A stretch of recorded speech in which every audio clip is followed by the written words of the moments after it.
My name is Truth, the life of Sojourner Truth.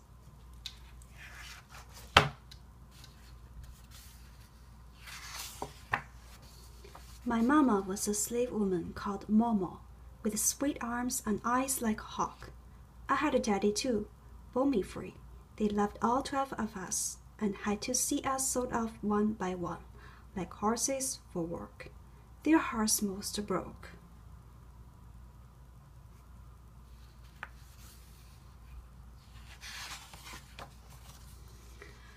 Mama told me to look up at the stars at night, shining over my brothers and sisters. We never hardly saw them again. Her heart had 12 holes in it, I know.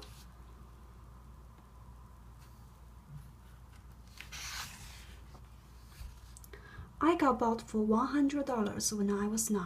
At least they spoke my tongue, Dutch. Next place, I was bigger now, worth $150. They didn't speak words I knew. I was always getting beat.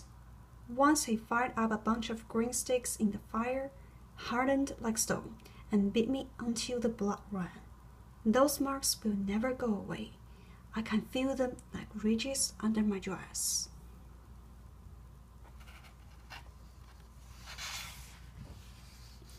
Then Master Dumont bought me. It was not so bad, but the mistress was evil. They thought my back was a cart for hauling rocks, wood, timber, and grain. I worked hard as a man. Did they ever see me? Isabella, under those loads. Time came, he said. Isabella, you're a good woman. You can go free 1 year early. But he broke his promise. I determined to leave. I owned myself. I was not a slave.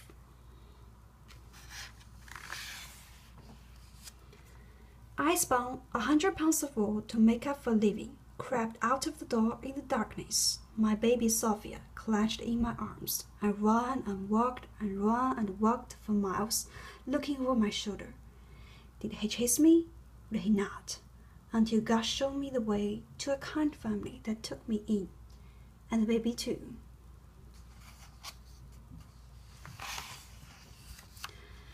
Welcome, they said. Had anyone ever said that word to me before? And showed me a fine wild room with a white bed to sleep in. I never slept in a bed before. Just let me creep under, and it will be like a shelter of leaves. Finally, sleep came to my eyes. Worked for the Van Wagenens for a few years. Then the terrible news struck my heart like lightning. The evil Dumont mistress sold my son Peter away down falls. They are not allowed to do that by law. I marched up to the Dumont house to meet the lady. I want my son back. Get me my son, she laughed. What a lot of fuss over a little colored boy. But I demanded my son back. I felt as tall as a tree inside, courage racing around inside my heart.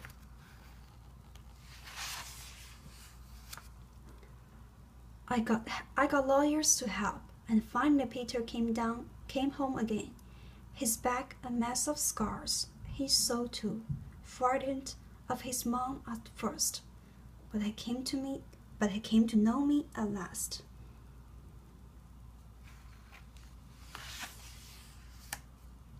I worked in New York City for a while. Won't spend long on that. Met some bad people, some good ones. But God was leading me east to preach. I left at dawn, and God spoke in my heart. A new name that fits me like a new dress made just for me. Now I'm Sojourner because I travel far and long to tell the news of God's truth in meetings and gatherings. People like to hear me talk. I think with a name like Sojourner Truth, a body has some respect at last. I found a new home in Massachusetts, at a silk mill where all men and women were equal. I was happy there, bought a little house, my very first, and preached even more. One night at a camp meeting, there was a bunch of Rudies kicking up a storm. I was afraid they'd come for me, the only colored woman in the crowd. I hid behind the trunk. Then my heart spoke. "Sojourner, are you awake? Isn't God with you right now?" I strode out and climbed onto a wagon back, spoke and sang and preached to those rowdies till they were calm. Something about my voice is like a blanket on a fretful baby. Then at times my voice is like Gabriel's trumpet, firing people up, telling them the good news of salvation and the terrible days of slavery.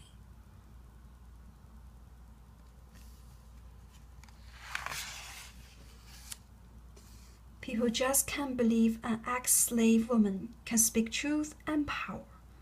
Once a rally, a man jumped up and shouted, "You must be a man. You are tall as one, powerful as one." "You want me to show you I am a woman?" I threatened to open my dress, but others made him back down in shame. I showed them my truth then. I've told my story to Oliver Gilbert, a kind woman at the mill in Northampton. I see all those words creeping across the page as she writes. I never could make sense of writing or reading. I will go onto the road again, selling my narrative of Sojourner Truth and the photographs of me. Those shadow pictures bring in money to feed real women.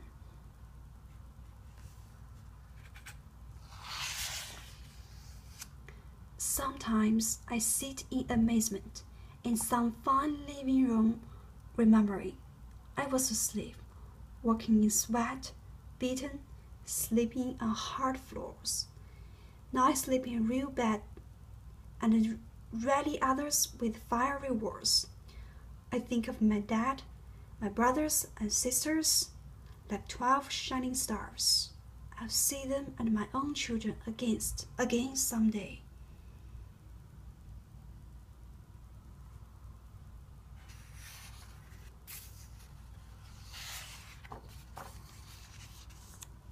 Mama will put her sweet arms around me, and I will be home at last. The end. My name is Truth, the life of Sojourner Truth.